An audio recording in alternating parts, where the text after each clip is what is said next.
You're 68. Your phone rings. It's your daughter again, crying about her relationship. You talk, you listen, you offer advice. You hang up and feel like you've been hit by a truck. Not because you don't love her, but because you're tired. Tired of being everyone's rescue plan. Tired of being the only one who holds it together when everyone else falls apart. And deep down, a quiet voice inside whispers, "What if I stop trying to fix them?" We don't talk about this enough. The way people, especially after 60, carry emotional weight that isn't theirs. You're the fixer, the calm one, the listener. You absorb stress, mediate fights, bail people out emotionally, financially, spiritually. And you've been doing it for decades. But now your energy is different. Now your body speaks louder. Now you feel the cost. This video is for you if you've ever whispered, "I just want peace, but I don't know how to stop being responsible for everyone else." You'll learn why fixing people is not always love, and how it can become emotional control. How to recognize when you're carrying pain that's not yours, why helping and enabling are not the same, and how to step back without guilt while still caring deeply. Because after 60, your time, your nervous system, and your peace matter more than ever, and trying to fix everyone else is the fastest way to abandon yourself. If you've ever felt drained after a call that wasn't about you, said yes to avoid being seen as cold, stayed involved in someone's chaos out of duty, not love, this video isn't about turning away. It's about coming home to yourself. You've spent a lifetime helping others survive. Now it's time to protect your own peace, and that begins by letting go of what isn't yours to fix. Let's begin. Fixing is not love. It's control in disguise. Donna is 71. She's always been the one who knows what to do. When her son lost his job, she made the calls. When her daughter's marriage started falling apart, she offered advice.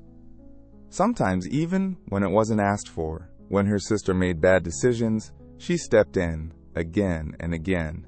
But lately, she's been wondering, why does helping make me feel so anxious? And then she read something that stopped her cold. Fixing isn't always about love. Sometimes it's about fear, about control, about trying to make people be who we need them to be so we can feel safe. The first truth, when you're constantly fixing someone, you're not just helping them. You may be trying to control the outcome of their life. It sounds harsh, but it's real. We often confuse help with love. But if your help is fueled by fear they'll fail, fall, struggle, reflect badly on you, then you're not helping out of love. You're helping out of discomfort. You're trying to calm your own anxiety by taking over their responsibility. And over time, it doesn't just wear you out. It builds silent resentment because they keep falling, and you keep trying to catch them. What this feels like. You say, "I'm just trying to help," but you feel tension when they don't listen. You feel the need to correct or advise even when no one asked. You get frustrated when they repeat the same mistakes, but you also keep stepping in. You feel invisible unless you're useful. It's not love, it's emotional overfunctioning, and it's slowly burning you out. What you can do. Ask yourself, am I helping or controlling? Helping, what do you need? Controlling, here's what you should do. Give them the dignity of their own growth. Struggle is often their teacher, not your responsibility. Say this to yourself. I love them enough to let them walk their own path, even if it's messy. At 74, I finally realized I was trying to fix people, so I didn't have to feel powerless.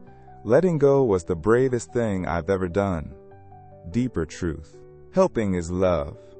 Controlling is fear disguised as love. And peace lives on the other side of letting go. When you keep fixing adults, they stop growing. Eleanor is 69. Her son is 43. Smart, creative, capable. But every time he faces a setback, he calls her. And she comes running. She's loaned him money, watched his kids, called employers, even paid a speeding ticket because he forgot. And every time she helps, she feels two things: relief and quiet frustration. One day, her friend said, "Maybe he's not growing because you keep doing the work life is trying to teach him." That one sentence changed everything. The second truth: when you rescue adults too often, you don't just exhaust yourself, you stunt their growth. It feels loving to help, but when help becomes habit without accountability, you're not helping, you're interrupting. You're shielding them from pain that might have matured them, from responsibility that could have taught them strength, from natural consequences that create real change. What this feels like: you find yourself doing things they could do, but don't. You feel guilty saying no, but resentful when you say yes. You worry they're not ready even after decades of life.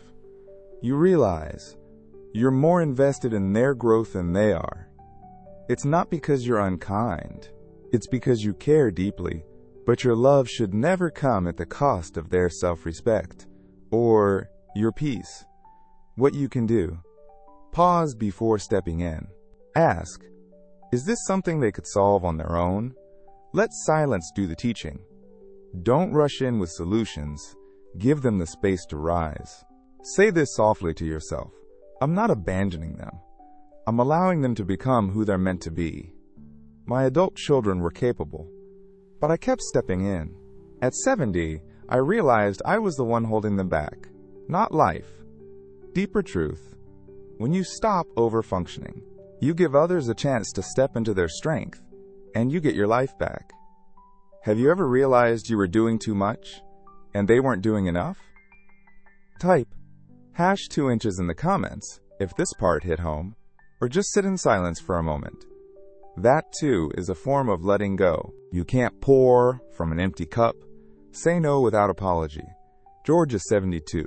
He helps everyone, drives his neighbor to appointments, fixes things around his daughter's house, checks in on his brother who lives alone. But he's been waking up more tired lately.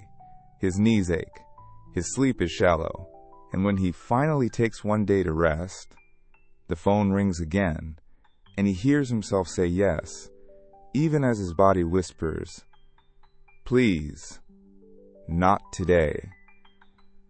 The third truth: you can't give what you don't have, and kindness without boundaries becomes self-neglect. After 60, your energy is different. Your nervous system can't take what it used to. Your joints, your heart, your mind, they all ask for more gentleness. But so many kind-hearted people say yes because they don't want to disappoint. They fear being seen as selfish. They think rest is laziness, or they believe being needed equals being loved, and so they keep giving until they're bitter, until they're exhausted, until they get sick. What this feels like: you say yes before you think. You feel secretly resentful after helping. You cancel your own rest to meet someone else's crisis. You feel guilty when you finally say no, even if it's necessary. But here's the shift: no is not rejection. It's protection of your time, energy, and well-being, and it's long overdue. What you can do: check in with your body first. Before saying yes, pause. How do I feel right now? Practice gentle no's. I love you, but I need today for me. I want to help, but I'm not able right now. Give yourself permission to rest without guilt. Your rest isn't selfish, it's sacred. I always thought I had to say yes to prove I cared. But now I know the best love I can give others starts with caring for myself first. Deeper truth: you're not here to run on empty. You're here to live with clarity, limits, and peace. Sometimes your help is making things worse. Carol is 70. Her grandson moved in just for a few weeks. It's been over a year. She cooks, cleans, even does his laundry. He sleeps in, doesn't look for work, scrolls on his phone while she aches in silence. She tells herself, at least he's safe. He's had a hard life. He'll figure it out soon, but deep down, she knows. I'm not helping him grow. I'm helping him hide. The fourth truth. Sometimes the help we give is actually harm in disguise. It creates dependency, not dignity. We help out of love, but love without limits becomes enabling. It tells the other person, you don't have to try. I'll do it for you. You don't need to grow.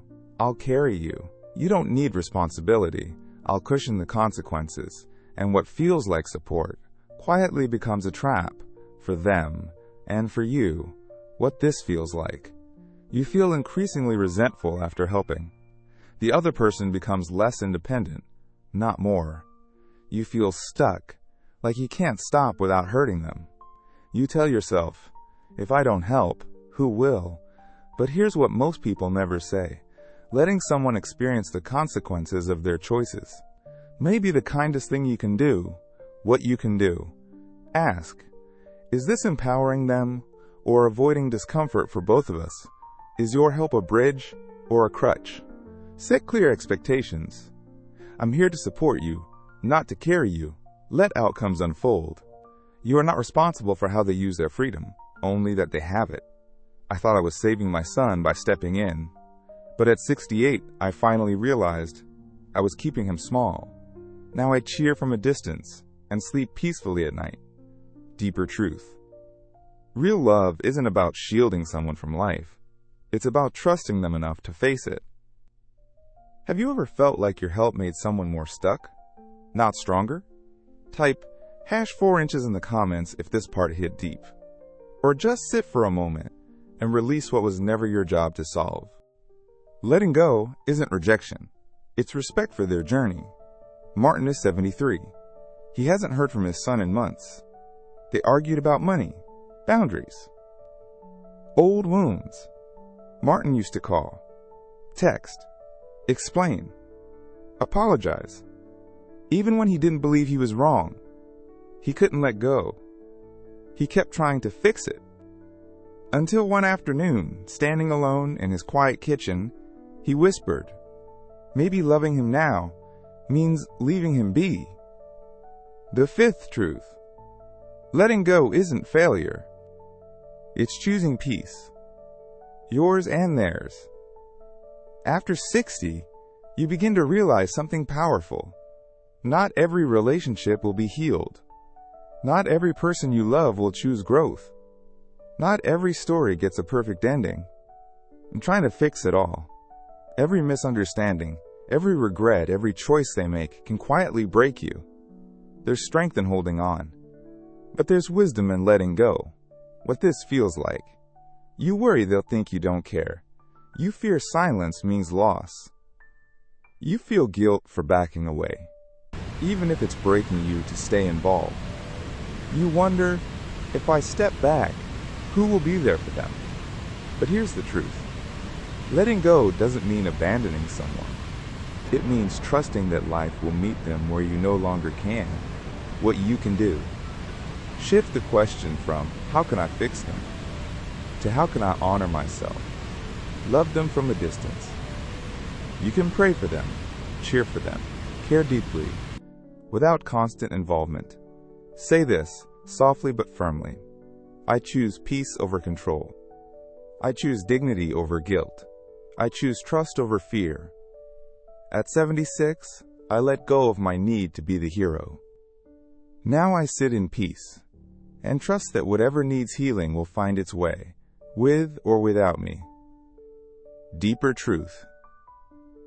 You're not giving up on them. You're giving them room to find themselves and giving yourself space to breathe again. You're not cold. You're not selfish.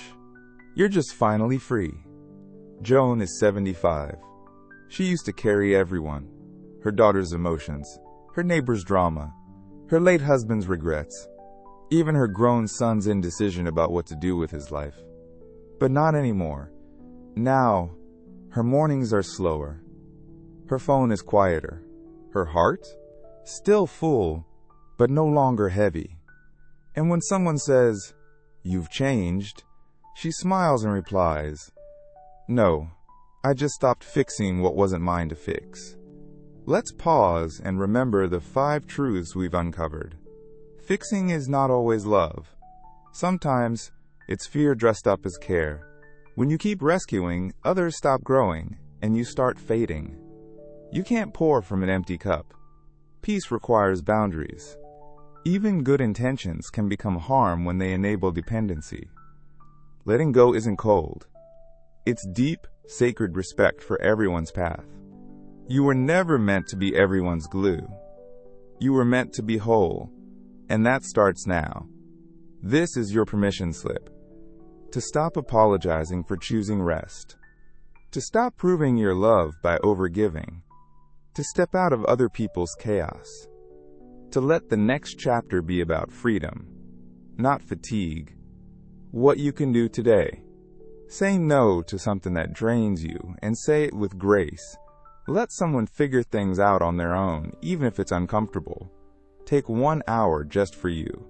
Not to fix, not to plan, just to be.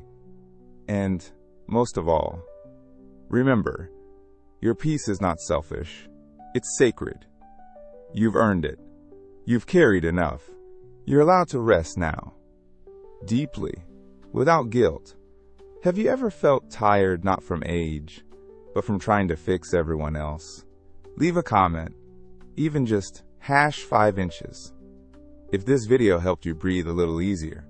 And if you want more powerful truths about living with peace, strength, and freedom after 60, right finger, subscribe to Speech Balloon Longevity Talks Herb, because your life is yours now, and that's a beautiful thing.